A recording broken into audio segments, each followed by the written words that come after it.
The alarm on my wrist cuts through the silence of the Kesh flagship before I even understand what I am hearing. My hands are bound behind me with a cold metal restraint, and General Mira Voss stands 3 steps ahead of me, her spine straight, her chin lifted, facing a wall of towering alien judges who have already decided her fate before this meeting began. I am Ethan Cole, communications officer, and until 12 minutes ago, I believed I was here for a routine diplomatic renewal. 900 years of peace between humanity and the Kesh Dominion rested on ceremonies like this one, repeated every few decades, a quiet ritual to remind both sides why we stopped killing each other so long ago. I never imagined I would be standing here now, watching that peace collapse in real time. The chamber is vast, built from black stone that seems to drink in the light instead of reflecting it. Kesh officers line the walls, tall and broad-shouldered, their pale eyes fixed on General Voss with an intensity I have never seen from them before.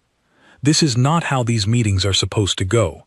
There should be formal greetings, an exchange of gifts, a recitation of old promises. Instead, the moment we stepped off our shuttle, armed guards surrounded us, and General Voss was pulled forward alone, while the rest of us were forced to our knees. I try to catch her eye, hoping for some sign, some flicker of the calm confidence she always carries into difficult rooms. She does not look back at me. She is watching the Kesh overlord seated at the center of the judgment platform, a figure named Thrax Cauldron, whose reputation among our intelligence officers paints him as the most dangerous voice in the Dominion's ruling council.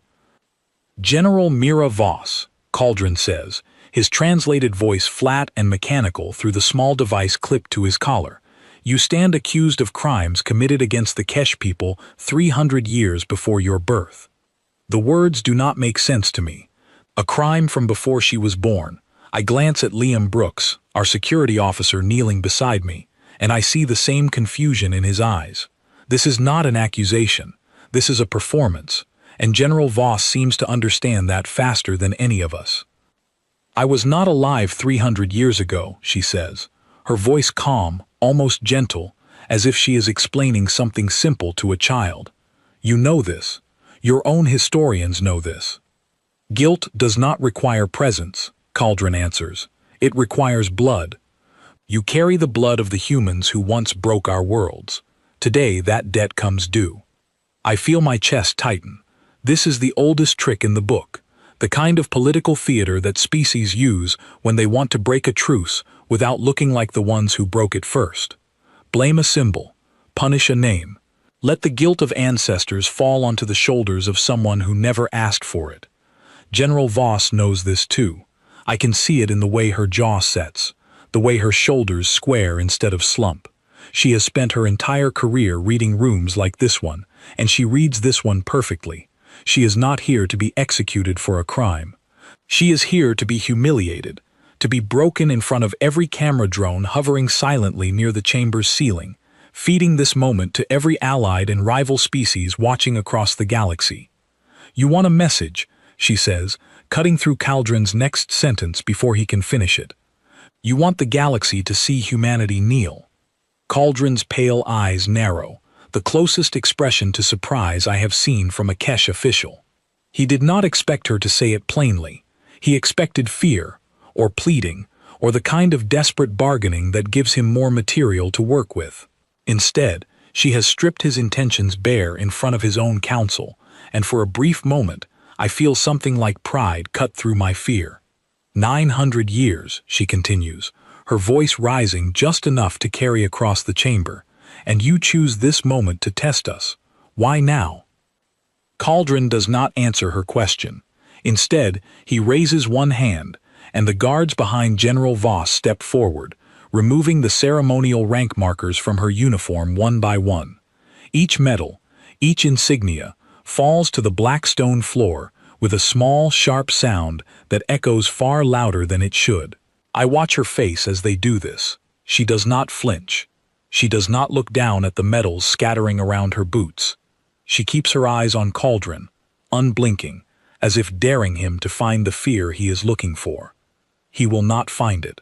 I have served under General Voss for 6 years, and I have never once seen her back down from anything, Not a hostile fleet, not a failed negotiation, not the endless political games back on Earth that would have broken lesser officers years ago. She built her reputation the hard way, standing alone against a Kesh war fleet centuries after the first war between our species, refusing to fire the first shot, refusing to retreat, until the Kesh commander of that fleet blinked first and agreed to talk instead of fight. That single act of nerve is the reason the truce exists at all.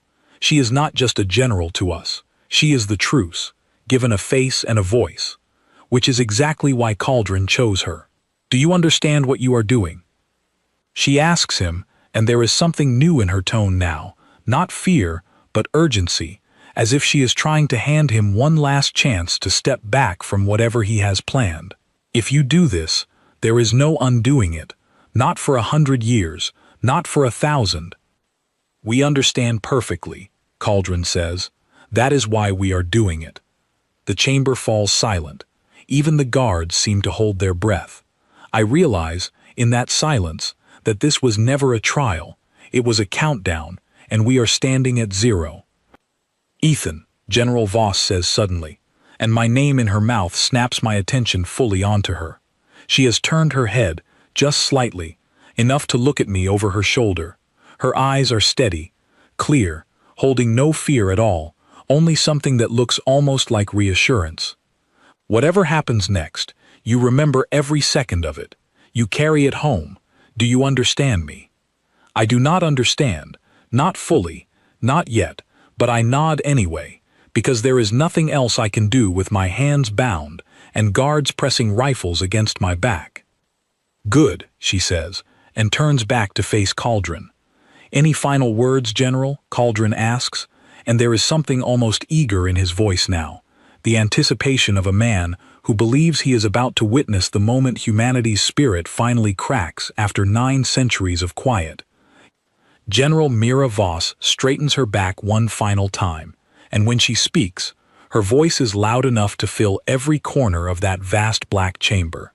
You think this ends something, she says. It does not end anything. It begins something you will not survive.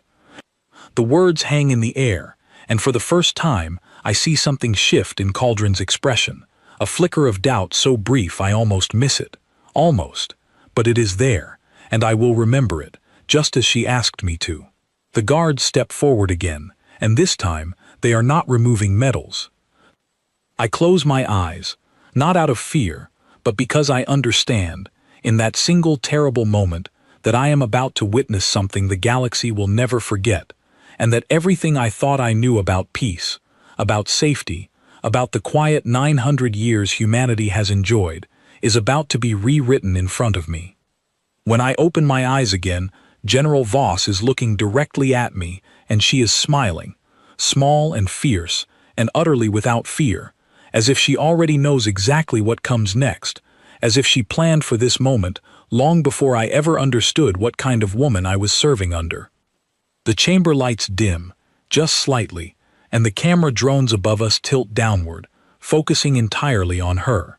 Somewhere far above this black stone chamber, in orbit around a world I will probably never see again, our shuttle waits with its engines already warming, as if it too understands that whatever happens in the next few minutes will decide the next chapter of human history. I take one last breath, and I watch. The guards do not move to strike her. Instead, they step back, and Cauldron raises his hand once more, and the black stone floor beneath General Voss begins to shift, panels sliding apart with a low grinding sound, revealing a raised platform rising slowly from below. It is not an execution chamber, not yet. It is a stage, and I understand with a sinking feeling that whatever comes next is meant to be watched, studied, and remembered by every species with eyes on this broadcast.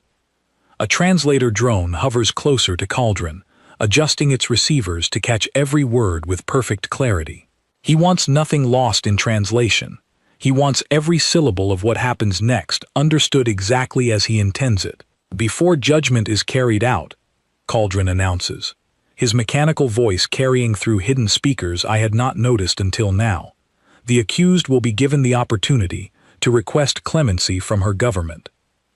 I feel a flicker of hope, quickly followed by suspicion. Kesh diplomacy rarely offers anything without a hidden cost, and I brace myself for whatever trap lies inside this offer. Clemency, General Voss repeats, testing the word as if it tastes strange in her mouth. You want me to beg? I want your government to choose, Cauldron corrects her. A message will be sent to Earth's Council. They may offer terms, reparations, an apology for crimes committed centuries ago. If they comply within the hour, your sentence may be reconsidered. I realize now what this truly is. It is not an offer of mercy. It is a test designed to force Earth's government into a public confession of guilt for something that happened long before any of us were born, a confession that would be broadcast alongside her fate, weakening humanity's standing with every other species watching. If Earth refuses, General Voss faces the harshest outcome, and humanity looks powerless to protect its own.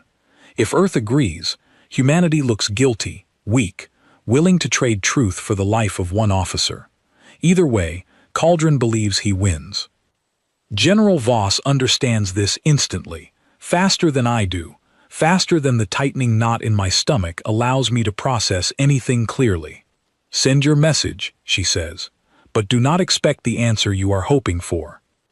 Cauldron tilts his head slightly, an expression I have learned over the years to recognize as something close to amusement among the Kesh. You seem very certain of your own government's decision, General. I am certain of one thing, she replies. They will not lie for you. Whatever they choose, it will be the truth, and the truth has never been afraid of consequences. Under quiet. The chamber falls into a strange, tense quiet as the message is prepared and transmitted. The distance between here and Earth's council chambers measured not in kilometers, but in agonizing minutes of subspace delay. I glance toward Liam Brooks again, his face pale, his eyes fixed on the floor as if searching for an escape route that does not exist. Beside him, our science attaché, Claire Dunmore, has gone completely still, her breathing shallow, her eyes locked on General Voss, with something between worry and disbelief. I understand the feeling. None of us expected this. We came here for handshakes and formal words, not for a trial broadcast to 1,000 worlds. The minutes stretch unbearably. I count them silently, using the rhythm of my own pulse to mark time, anything to keep my mind from spiraling into panic. General Voss stands motionless at the center of the platform, and if she feels any fear, she does not show it, not with her posture, not with her breathing, not with the steady way her eyes track every movement in the chamber around her. Finally, a soft chime echoes from the translator drone hovering near Cauldron, signaling the arrival of Earth's response. Cauldron straightens, and for the first time since this began, I see something like genuine anticipation in his expression. He reads the message silently first, his pale eyes scanning whatever text has appeared on the small screen embedded in his palm device. Then he looks up, and the amusement in his face has curdled into something colder. Your council, he says slowly, declines to offer reparations. They state, and I relay this exactly, that history belongs to historians, not to hostages. A murmur ripples through the Kesh officials lining the chamber walls. I feel something swell in my chest that I cannot name at first, something caught between fear and fierce, unexpected pride. Earth refused to bend. Earth refused to let one woman's life be traded for a lie. General Voss closes her eyes for just a moment, and when she opens them again, there is something almost like relief in her expression, as if this is exactly the answer she expected and hoped for all along. They understand what you are trying to do, she says to Cauldron. They will not help you do it. Then your sentence stands, Cauldron replies, and the warmth of his earlier performance is gone entirely now, replaced with a flat, clinical finality that unsettles me more than his anger ever could. But before the guards can move again, General Voss speaks once more, and this time her voice carries a different weight, no longer defiant, but deliberate, as if she has been waiting for this exact moment to say something she planned long before she ever stepped onto that shuttle. Since you have already decided my fate, she says, allow me one request, a private channel to my own officers, A final word, as is tradition even in your own culture, for those who commanded before you. Cauldron studies her for a long moment, weighing the request, searching perhaps for some trick hidden inside it. I hold my breath, uncertain whether he will grant it or dismiss it outright. Finally, he gestures toward the translator drone, and it drifts toward us, positioning itself so that whatever she says will reach only our small group, not the wider broadcast audience watching across the stars. "Speak," Cauldron says, "but know that your words change nothing." General Voss turns fully toward us now, and for the first time since we arrived, I see something in her eyes that looks almost like tenderness, buried beneath the steel that has carried her through every crisis I have ever watched her face. "Ethan, Liam, Claire," she says, addressing each of us by name, her voice steady despite everything. "Listen carefully, because I will only say this once." We lean forward as much as our restraints allow, hanging on every word. "When you return home," she continues, "you will find people afraid, people asking whether 900 years of peace made us weak, whether we forgot how to stand our ground." She pauses, and her eyes flick briefly toward Cauldron before returning to us. "Tell them the truth. Tell them we never forgot. We simply chose, every single day, not to use what we built. That choice was never weakness. It was patience." I do not fully understand what she means. Not yet, but I commit every word to memory exactly as she asked of me earlier. "There are things about our fleet reserves that even most officers never learn," she says, quieter now, almost too quiet for the drone to catch clearly. "Things built in the centuries since the First War, never deployed, never announced, waiting for a day none of us hoped would come. That day is here." Claire's eyes widen beside me, and I realize she understands something in this statement that I do not. Some technical detail buried in her specialized knowledge that clicks into place at these words. "Find Admiral Grace Bennett when you return," General Voss continues. "Tell her the phrase, 'Second Horizon.' She will know exactly what that means, and exactly what needs to happen next." Before any of us can ask a single question, Cauldron's patience finally runs out, and he raises his hand sharply, signaling the translator drone to withdraw. "Enough," he says. "Sentiment has no place here." The drone retreats, and General Voss straightens fully, turning back to face Cauldron with the same unshaken calm she has carried since the moment we arrived. "I am ready," she says simply. The guards step forward once more, and this time they do not stop. I watch Cauldron raise a small device from his robes, dark metal catching the dim chamber light, and I feel Liam tense beside me, his breathing quick and shallow. Claire closes her eyes, unable to watch, but I remember General Voss's instruction, and I force myself to keep mine open, no matter how much every instinct in my body screams at me to look away. "Let the galaxy witness," Cauldron announces, his voice booming now through the hidden speakers, reaching every broadcast feed, watching this moment unfold across 1,000 worlds. What becomes of those who believe peace makes them untouchable? General Voss lifts her chin one final time, meeting his eyes without a trace of fear, and in that last moment before everything changes forever, she speaks one final sentence, quiet but clear, meant not for Cauldron, not for the watching galaxy, but for us alone. "Remember Second Horizon." The device in Cauldron's hand activates with a low, rising hum, and the chamber lights flicker once, then steady, and I understand that whatever happens in the next few seconds will be burned into my memory for the rest of my life, exactly as she asked of me. The hum from the device rises into a sharp, singular tone, and a column of pale light rises from the platform floor, surrounding General Voss completely. I do not look away. I made her a promise, and I intend to keep it, no matter how much my chest aches and my throat tightens with everything I am trying not to feel in this moment. The light brightens for a heartbeat, and then, just as quickly, it fades, and where General Mira Voss once stood, there is only empty platform, and a stillness so complete that even the Kesh officials along the walls seem unable to move. I do not know how long the silence lasts. It could be seconds. It could be minutes. Every part of me feels frozen, caught between disbelief and a grief so sudden and total that I forget, for a moment, that I am still kneeling with my hands bound and guards standing over me. Cauldron breaks the silence first, lowering the device back into his robes with the same calm precision he has shown throughout this entire performance. Let it be recorded, he announces to the drone still hovering above us, that the sentence has been carried out in full view of all who witness this broadcast. I want to scream at him. I want to demand he explain how any of this can be justified, how 9 centuries of peace can end this easily, this coldly, over crimes that belong to people long dead and buried. But I say nothing, because General Voss's final instruction echoes louder in my mind than any anger I feel. Remember, carry it home. That is my task now, not vengeance, not grief, but memory. Liam is the first to speak, his voice hoarse, barely above a whisper. They actually did it. Claire says nothing at all, her eyes fixed on the empty platform, her whole body trembling slightly, though whether from fear or fury, I cannot tell. Cauldron turns toward us then, and for the first time since we arrived, his expression shifts into something almost close to satisfaction.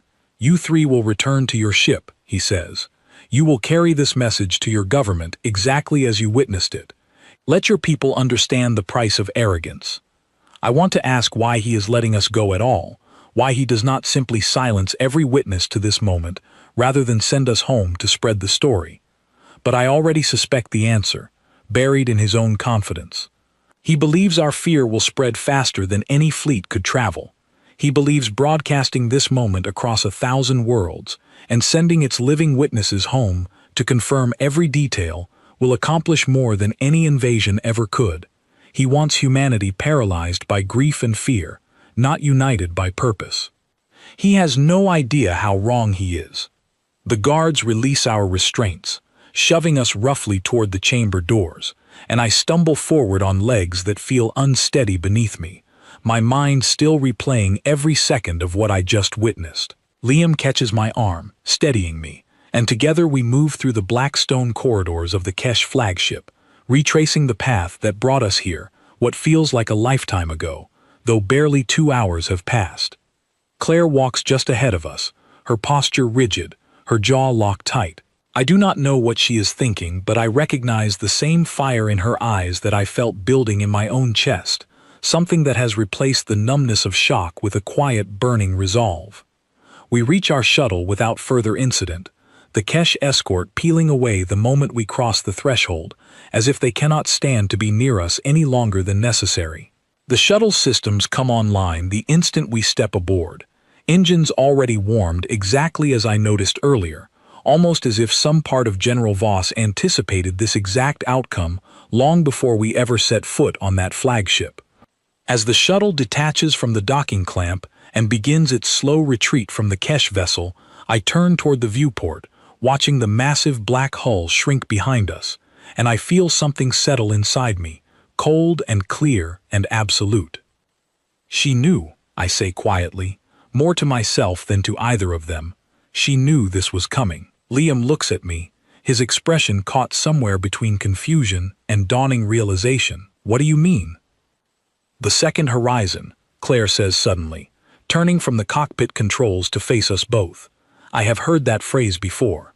Not directly, but in old fleet documentation, buried in archives most officers never access. What is it? I ask, my heartbeat quickening. Claire hesitates, glancing toward the cockpit's rear display, where the Kesh flagship continues to shrink into the starfield behind us. It is a contingency protocol, she says finally, established shortly after the First War ended, expanded quietly over the following centuries. I always assumed it was theoretical, a framework that existed on paper, never meant to be used. But it is real, I say, not really asking, already certain of the answer. If General Voss mentioned it by name, Claire says, then yes, it is real, and it has been waiting.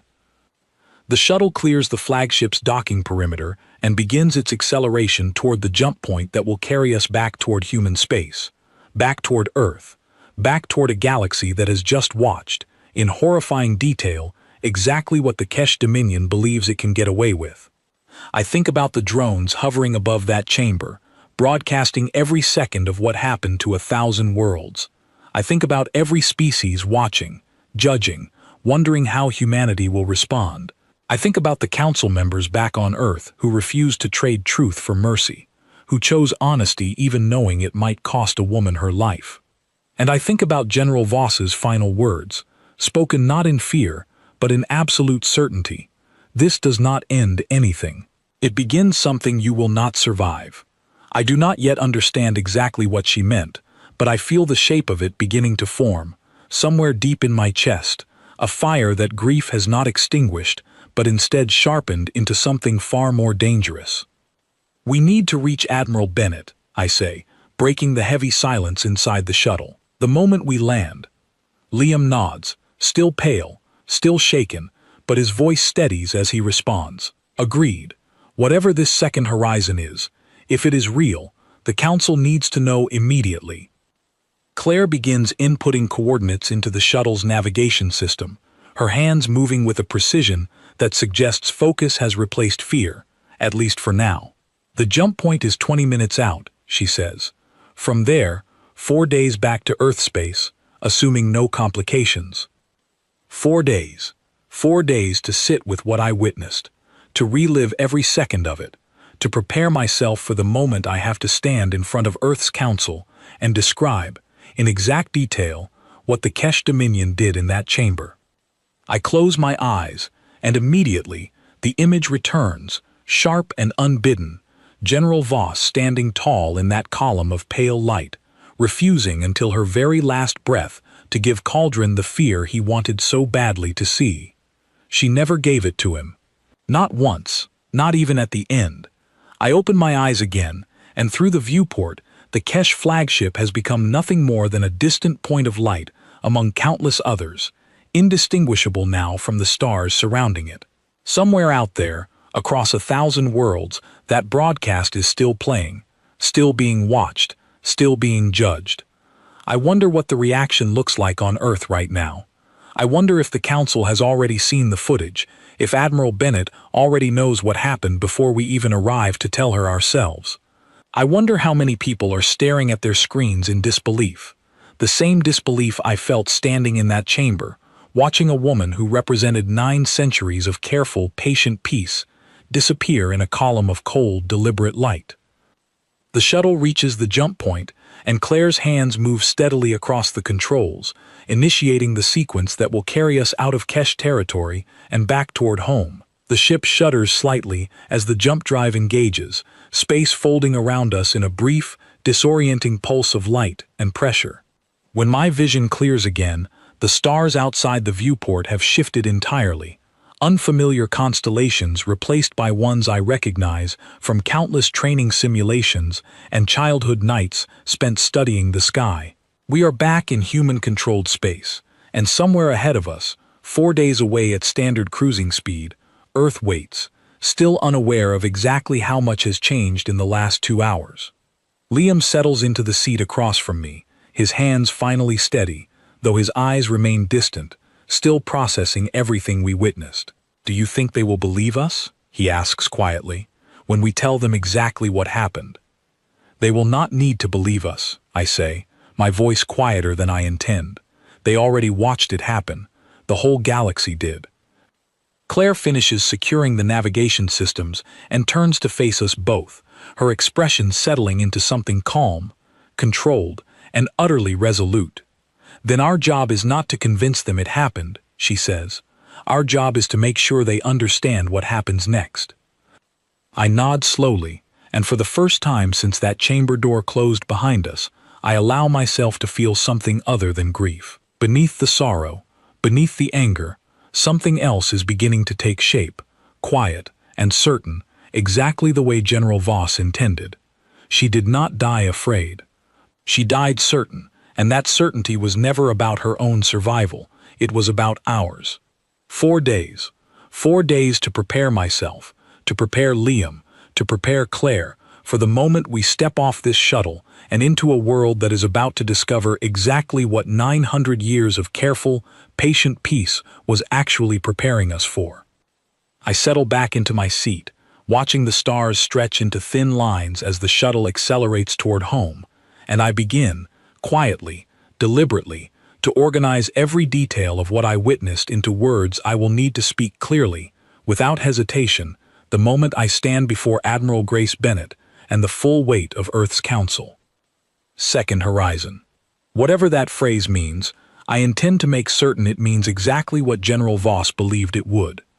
Earth's orbital docks come into view on the 5th day, later than expected after a minor course correction, and even from this distance, I can tell something has changed. Traffic around the station moves with a tension I have never seen before, ships holding formation instead of drifting freely, security patrols doubled along every corridor visible through the viewport.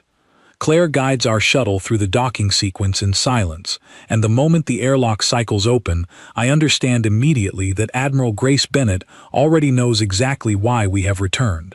She stands waiting at the end of the docking corridor, flanked by 2 officers I do not recognize, her expression unreadable, carved from the same discipline General Voss always carried. "Officer Cole," she says, her voice clipped, formal, though her eyes hold something far heavier beneath the surface. "Officer Brooks, Officer Dunmore, walk with me." We follow her through corridors that feel unusually quiet, every person we pass moving with a focused urgency that tells me the entire station has been reorganizing itself around the news that must have reached them days before we did. Admiral Bennett leads us into a secure briefing room, sealing the door behind us before turning to face us directly. "I have watched the broadcast 11 times, she says, without preamble. I needed to understand exactly what she said, exactly how she said it, before I decided anything. She gave us a message, I say, my voice steadier than I expect. For you specifically." Admiral Bennett's expression sharpens immediately. "Tell me." "Second horizon," I say, and I watch the words land on her exactly the way I hoped they would, her composed exterior cracking just slightly, replaced by something between recognition and quiet dread. She is silent for a long moment, studying each of us in turn, as if weighing how much she can safely say. Finally, she exhales slowly and gestures toward the chairs surrounding the briefing table. "Sit," she says. "What I am about to tell you does not leave this room until the Council authorizes its release." We sit, and Admiral Bennett remains standing, her hands clasped behind her back, her eyes distant, as if gathering the weight of decades before she speaks again. 900 years ago, she begins, when General Voss first negotiated the truce with the Kesh Dominion, humanity made a decision that very few people outside senior command ever learned about. We agreed to the truce publicly. Privately, we agreed to something else entirely. "What else?" Liam asks quietly. "We agreed to prepare," Admiral Bennett says. "Not to attack, not to threaten, simply to prepare, quietly, patiently, for the possibility that peace might someday fail." She pauses, glancing toward the door, as if checking that it remains sealed. Second Horizon is the name given to that preparation, a dormant fleet, built gradually across 9 centuries, distributed and hidden across systems the Kesh never thought to monitor closely, because as far as they were concerned, humanity had grown comfortable, complacent, exactly the way peace tends to make a species behave. Claire leans forward slightly, her scientific mind clearly working through the implications. "How large is it?" Admiral Bennett hesitates, and for a moment, I think she will refuse to answer. Then she meets each of our eyes in turn, and something in her expression settles into resolve. "Large enough," she says simply, "that General Voss believed it would matter. She helped design elements of it herself, decades ago, before she ever became the face of the truce she was negotiating." The revelation settles over me slowly, reshaping everything I thought I understood about the woman I served under. She did not simply maintain peace out of hope. She maintained it while quietly ensuring that if peace ever failed, humanity would not be caught helpless. "Why has no one used it until now?" I ask. because using it would have proven the Kesh right, Admiral Bennett says. If we revealed Second Horizon without provocation, we would look like the aggressors, exactly the kind of threat that could justify renewed war on their terms, with their allies rallying to their cause instead of remaining neutral. She pauses, her voice hardening.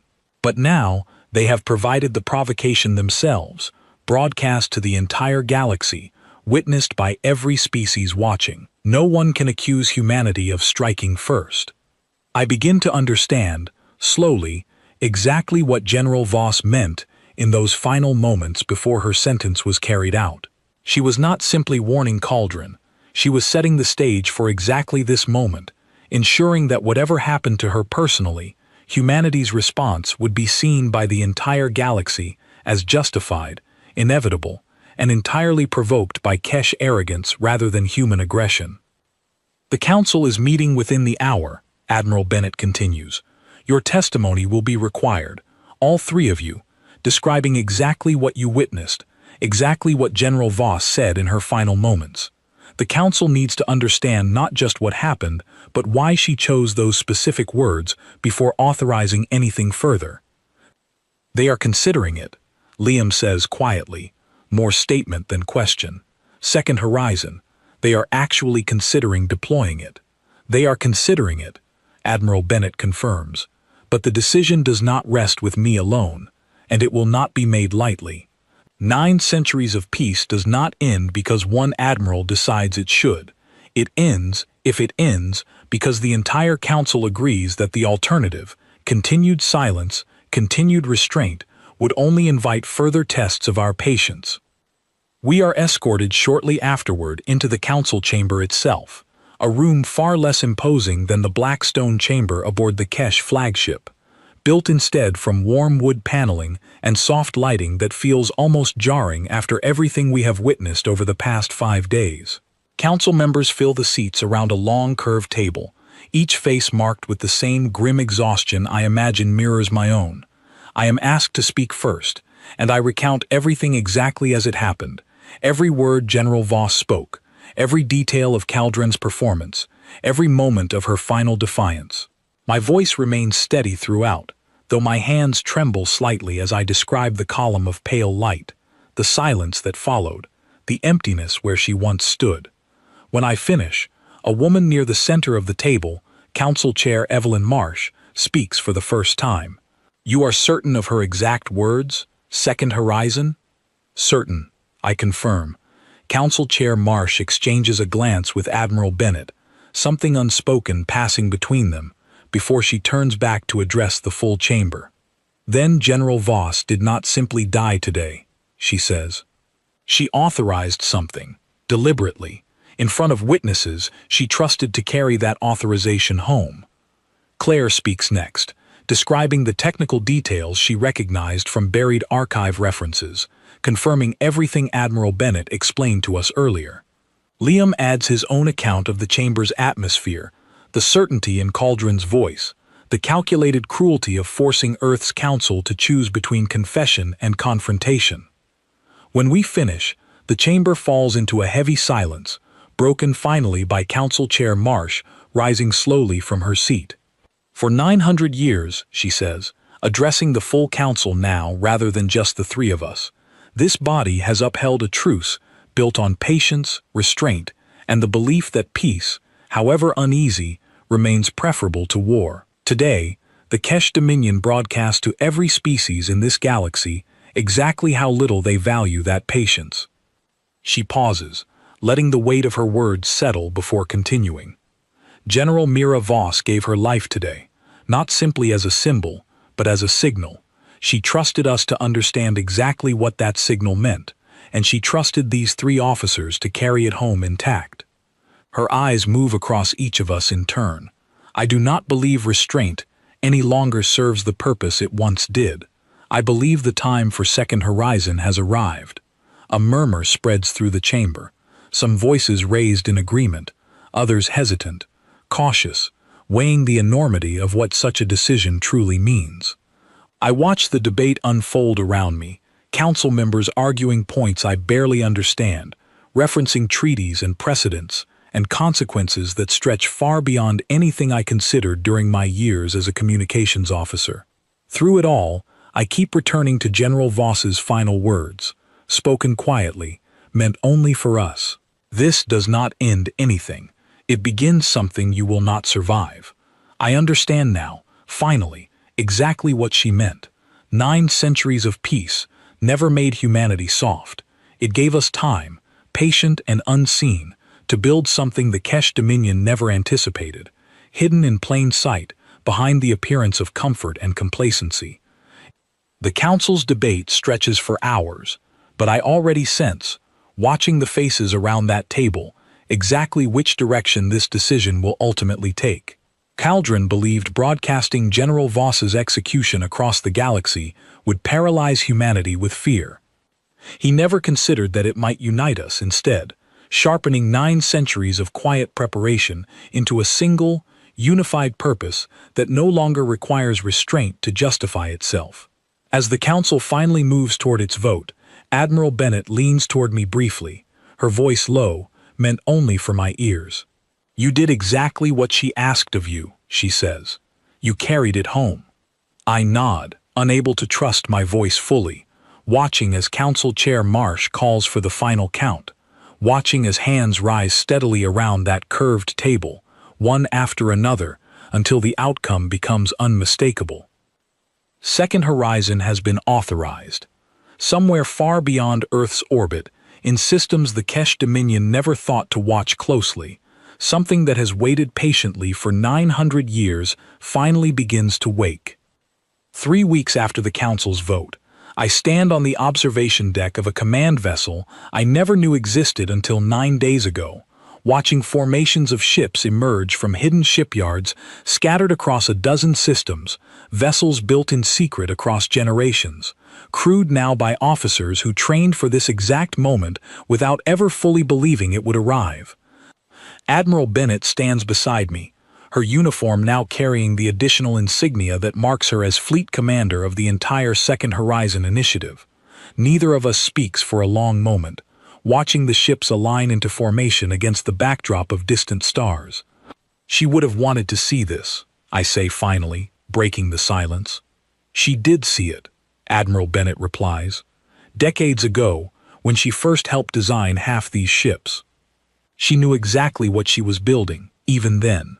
I think back to everything I learned in the weeks since our return, piecing together fragments of history that had remained classified until the Council's decision made secrecy pointless. General Voss had spent years, early in her career, working alongside engineers and strategists to design vessels that combined technology humanity kept quietly advancing while publicly maintaining the appearance of restraint mandated by the Truce. Weapons systems refined but never deployed, propulsion technology developed but never announced, entire fleets constructed in systems far from any Kesh monitoring routes, crewed by officers sworn to secrecy, training for decades against a threat they hoped would never materialize. She built all of this, quietly, patiently, alongside maintaining the very peace that made such preparation possible in the first place. She never saw the two goals as contradictory. She saw them as two halves of the same responsibility. "The Kesh fleet has been sighted," a voice calls from the command station behind us, and Admiral Bennett turns immediately, her expression sharpening into focused readiness. "Position?" she asks. "Entering the border system exactly as intelligence predicted," the officer replies. "They believe we remain unprepared. Their formation suggests confidence, not caution." Admiral Bennett nods slowly, turning back toward the viewport, watching our own formation continue arranging itself with quiet, disciplined precision. "Let them believe that," she says, "until the moment it no longer matters." I remain on the observation deck, watching as the fleet finishes its preparations, watching as Admiral Bennett issues quiet, measured orders to officers who respond with the same calm discipline General Voss always demanded from everyone under her command. I understand now why she chose officers like Liam, like Claire, like myself, to witness her final moments. She needed people who would carry her message home accurately, faithfully, without distortion or exaggeration, exactly as it happened. We accomplished that task. What comes next belongs to people far more qualified than I am to carry it forward. The Kesh border fleet appears on our sensors within the hour, exactly as predicted, their formation confident, their approach unhurried, clearly still operating under the assumption that humanity remains exactly as vulnerable as Cauldron believed us to be, after broadcasting General Voss's execution across 1,000 worlds. They have no idea what waits for them. Admiral Bennett gives the order calmly, without hesitation, without cruelty, simply the measured confidence of someone executing a plan built across 9 centuries of patient preparation. Our formation moves forward, vessels emerging fully from the systems where they remained hidden for so long, revealing to the Kesh fleet, for the very first time, exactly what humanity has quietly built while the galaxy assumed peace had made us soft. I watch through the viewport as the Kesh formation hesitates, their advance slowing, their confident approach faltering, as sensors aboard their ships register readings that clearly do not match anything their intelligence prepared them to expect. For the first time since this crisis began, I feel something shift in the balance between us, a recognition, even from a distance, that the galaxy's understanding of humanity is about to change permanently. Communications open between the fleets, and I listen as Admiral Bennett speaks directly to the Kesh commander leading their border formation, her voice calm, measured, carrying none of the anger I still feel whenever I remember that chamber, that column of pale light, that silence where General Voss once stood. "You are entering human territory," Admiral Bennett states simply. "Withdraw now, and this ends without further loss." The Kesh commander's response crackles through the speakers, defiant at first, invoking the Truce's collapse, invoking Cauldron's authority, invoking centuries of assumed superiority that clearly still shapes how they view this confrontation. But as our formation continues revealing itself fully, vessel after vessel, emerging from concealment, I hear something shift in his tone, confidence giving way slowly to uncertainty. "This is not possible," he says finally, his voice quieter now. "Your fleet. This was never disclosed under treaty terms. The treaty ended the moment your council broadcast an execution to the entire galaxy," Admiral Bennett replies. "What you are seeing now is simply what patience looks like, given 900 years to prepare." The silence that follows stretches long enough that I begin to wonder whether the Kesh commander will respond at all. When he finally does, his voice carries something I never expected to hear from any Kesh official, a note of genuine uncertainty, perhaps even fear. "What do you want?" he asks. Admiral Bennett's answer comes without hesitation, calm and absolute. "Withdrawal, immediate and complete, from every border system your fleet currently occupies," and a formal acknowledgement, broadcast with the same reach as General Voss's execution, that the crimes attributed to her were fabricated. Another long silence follows, and I find myself holding my breath, uncertain how this moment will resolve, uncertain whether pride will override the clear tactical reality now facing the Kesh commander and his formation. Finally, the response comes, quiet, reluctant, but unmistakable. "Withdrawal will begin immediately." Admiral Bennett closes the channel without further comment, turning to look at the assembled officers around her, myself included, standing quietly at the edge of the command deck. "It is not over," she says, addressing everyone present. "This is one border, one fleet, one commander willing to step back rather than test what we have shown him today. The Kesh Dominion's ruling council will need far more convincing before genuine peace, if it is even possible again, can be rebuilt." I think about Cauldron, still somewhere within Kesh territory, still believing perhaps that his broadcast accomplished exactly what he intended. I wonder how he will react when word reaches him that an entire fleet, hidden for 9 centuries, revealed itself at humanity's border and forced an immediate withdrawal without a single shot required. I wonder if he will finally understand what General Voss meant with her final words, spoken not in fear, but absolute certainty. "This does not end anything. It begins something you will not survive." Weeks later, standing once more on that same observation deck, I watch as diplomatic channels reopen cautiously between Earth and the Kesh Dominion, this time under vastly different terms than the truce General Voss once negotiated centuries into her own long career. This time, humanity does not approach as a species hoping to avoid conflict through quiet restraint. This time, we approach as a species that has demonstrated, unmistakably, exactly what patience combined with preparation can accomplish.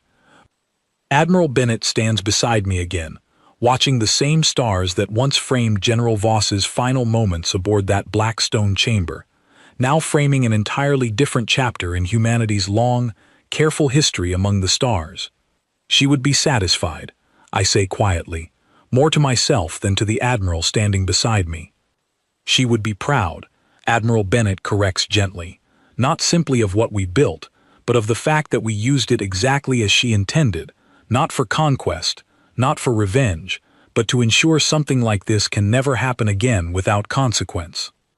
I think about the metals that fell to that black stone floor, scattered around her boots as the Kesh guards stripped her rank one piece at a time. I think about her steady voice, unshaken until her very final word. I think about the promise I made her, silently, standing in that chamber with my hands bound, unable to do anything except watch and remember. I kept that promise. We all did. Somewhere beyond the border system still settling into their uneasy new balance, the Kesh Dominion is learning, slowly and painfully, exactly what 900 years of patience prepared humanity to become. Not soft, not weak, not the paralyzed, fearful species Cauldron believed he could break with a single broadcast execution. Instead, something far more dangerous and far more enduring than the truce that came before it. A species that remembers everything, forgives selectively, and builds, quietly and patiently, exactly what it needs, long before the moment ever arrives when that patience finally runs out. General Mira Voss did not simply end a truce that day, standing tall in that column of pale light. She began the next 900 years of human history exactly as she intended, exactly as she planned, and exactly as she promised, with her very last word, that we would remember. We remember. We will always remember. And somewhere among the stars, I believe she already knew we would.